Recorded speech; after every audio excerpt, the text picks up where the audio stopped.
The first is an MOU between the Financial Regulatory Department of Myanmar and the Insurance Institute of India for designing an academic and professional building program for the insurance industry of Myanmar. This will be exchanged on the Myanmar side by U Cho Thin, Minister of State for Foreign Affairs, and on the Indian side by Shri P. Venugopal, Secretary General, Insurance Institute of India. May I request the two dignitaries to step forward and exchange the agreements.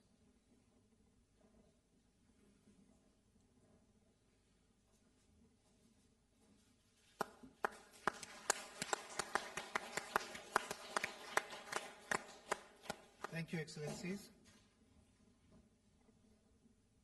The second agreement is a MOU on cooperation in the field of power sector.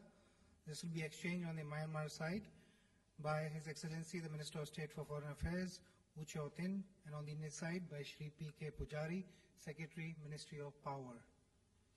May I request the dignitaries to please step forward.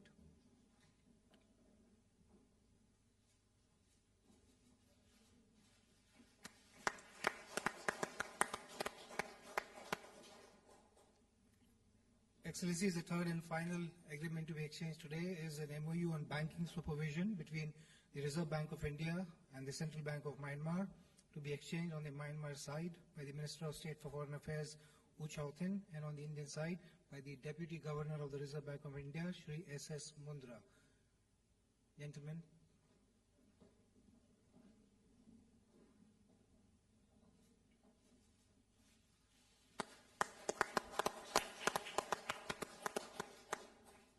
Excellencies, this concludes the exchange of agreement ceremony. Thank you. I will now invite my colleague spokesperson of the Ministry of Foreign Affairs to take the proceedings forward. Good afternoon, ladies and gentlemen. We will now have press statements by the two leaders. May I first invite the Prime Minister of India, Shri Narendra Modi, to deliver his press remarks. Your Excellency, State Counsellor Dr. Aung Suu Kyi, distinguished members of the delegations, members of the media, it is indeed a great pleasure for me to welcome Her Excellency Dr. Aung San Suu Kyi on her first state visit to India. Excellency, we are no stranger to the people of India. The sights, the sounds, and vibrancy of Delhi are familiar to you. Welcome back, Excellency, to your second home. Excellency, you are an iconic leader. Your clear vision, mature leadership, struggle, and eventually success in establishing democracy in Myanmar has inspired people across the world.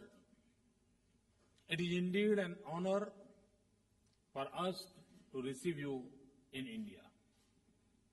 We are also grateful for your participation at the BIMSTEC and the BRICS BIMSTEC Outreach Summit in Goa a couple of days ago.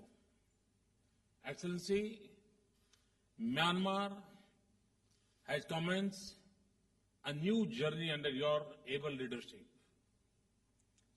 It is a journey of hope and much promise. Your dynamism and popularity is leading your country to develop its agriculture, infrastructure, and industry, strengthen its education and skills its youth, build modern institutions of governance, connect more deeply with South Asia and Southeast Asia, and provide security to the citizens. Let me assure you, Excellency, that as you lead Myanmar to become a modern, secure, economically prosperous, and better connected nation, India and its friendship will stand with you in full support and solidarity. Friends, the State Counsellor and I have just concluded extensive and productive discussions on the full range of our partnership. India has a robust development cooperation program with Myanmar, from the mega connectivity projects like Kaladan and Trilateral Highway to projects in the fields of human resource development, healthcare, training and capacity building. We are sharing our resources and expertise with Myanmar. India's nearly $1.75 billion of development assistance is centered on people and is in line with the priorities of Myanmar government and its people. In our conversation, today we have agreed to enhance our engagement in several areas, including agriculture, power, renewable energy, oil and gas, and financial sector.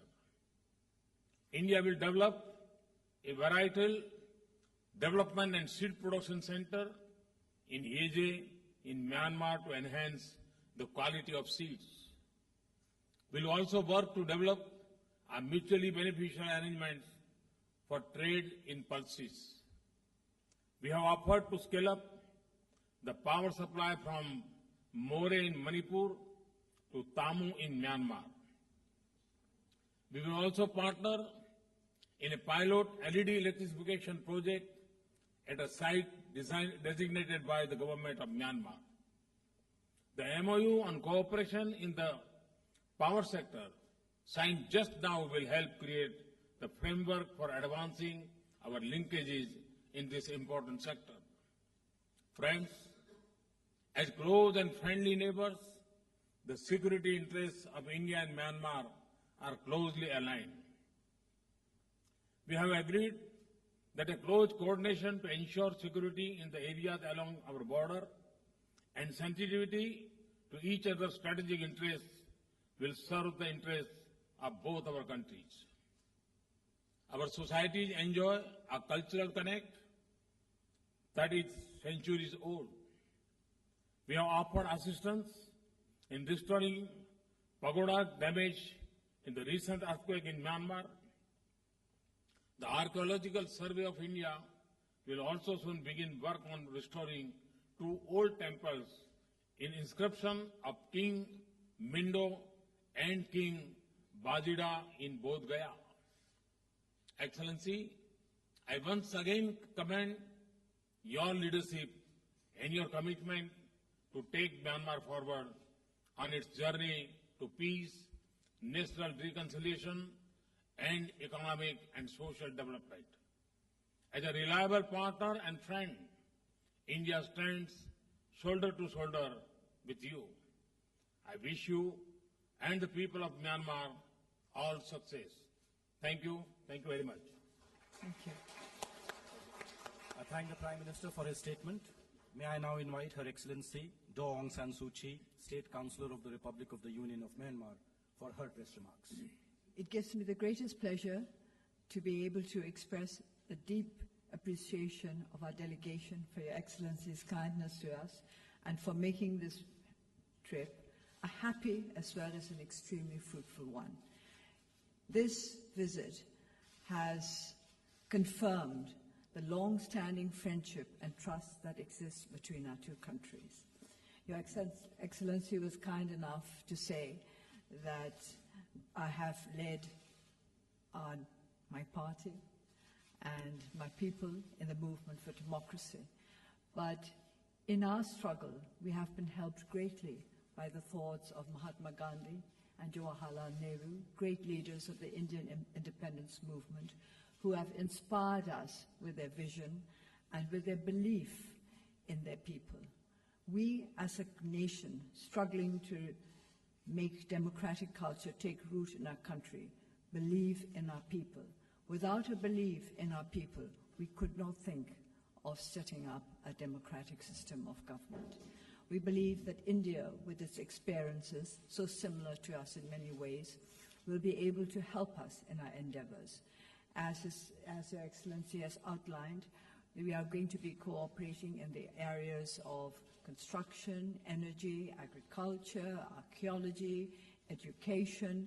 A very, very wide range of subjects were covered during our discussions over the last couple of days. This morning, when I spoke to the Indian business community, I urged them to invest in trust. It's by investing in trust and confidence that our two countries will be able to help each other in the way forward.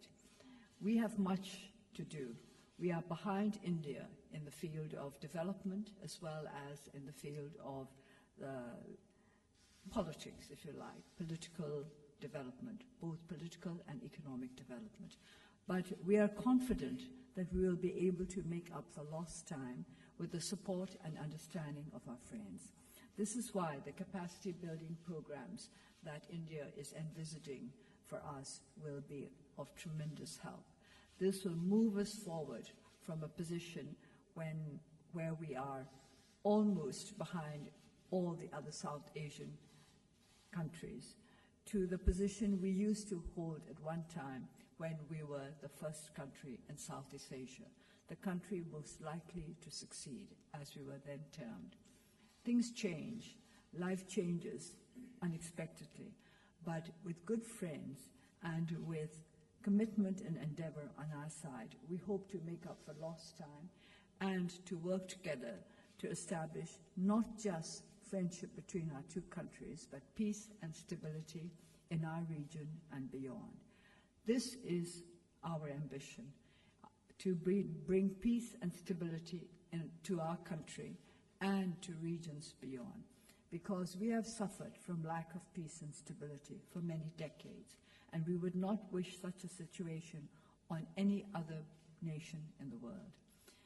India has been most understanding of our needs, and we believe that this understanding will only increase with time, because it is our intention to engage more closely together, to depend on each other for our needs, the needs that are the needs of the world at large, the need to make sure that our people have material progress at the same time as they build up their spiritual resources, for which India is so famous, and which I believe is an extremely valuable resource. Burma has often been congratulated for the abundance of its natural resources, but we have always said that the most precious resource is a human one. It's our people who are most important. We will run out of natural resources in time, but our people should always be there to take our country forward. And this is why we look to India as a country made up of diverse ethnic peoples, diverse religions, diverse languages, and out of all that, you have managed to create a nation that presents a united front to the world, and that is capable of helping other nations to progress along the same democratic path. We've always admired India for being the greatest democracy in the world and for being able to maintain the system in spite of the many challenges that have raised their heads since independence. We too have many challenges to face, but we are confident that these challenges can be overcome because our people are determined to overcome them. We are building up a very young democracy, and India is helping us, especially with the capacity building of our legislators as well as our civil servants. We need both. We need to build up the capacity of our legislators to make sure that rule of law is established firmly and fairly in our country. I must explain that rule of law in Burmese, in Myanmar, translates as rule of just laws. It's not just any law, just laws, we say, a rule of just laws, and this is what we want. In order to have just laws, we need a legislature that has the capacity to make sure that our laws are just. And for this also, we looked to the experience of the Lok Sabha and other legislative bodies in this land. Apart from just laws, we need the implementation of these laws, which means capacity building for our police force. And this is another area in which India is very kindly helping us and which we appreciate greatly. So with the rule of just laws in our country, we can go forward to establish a truly democratic federal union, which is the dream of all our peoples, all our ethnic nationalities. We have been trying to bring peace to our country for many decades. We hope that the time has come for us to be able to say, we have made it, we have made the breakthrough, we are now firmly set on the path to a union that will be a union for as long as the world endures. And in this too, we looked to India with its experience of federalism to teach us how we may best bring all our peoples into the process, to be part of our search for peace, stability, and a strong, enduring federal union. Once again, I would like to thank His Excellency and also to take the opportunity of thanking the President of India for inviting us to be guests at his residence, Rashtrapati Bhavan. This is a signal honor done to us, and we cannot but appreciate it from the very depths of our hearts. Thank you. I thank the two leaders for their statements. This concludes the joint press briefing. Thank you all.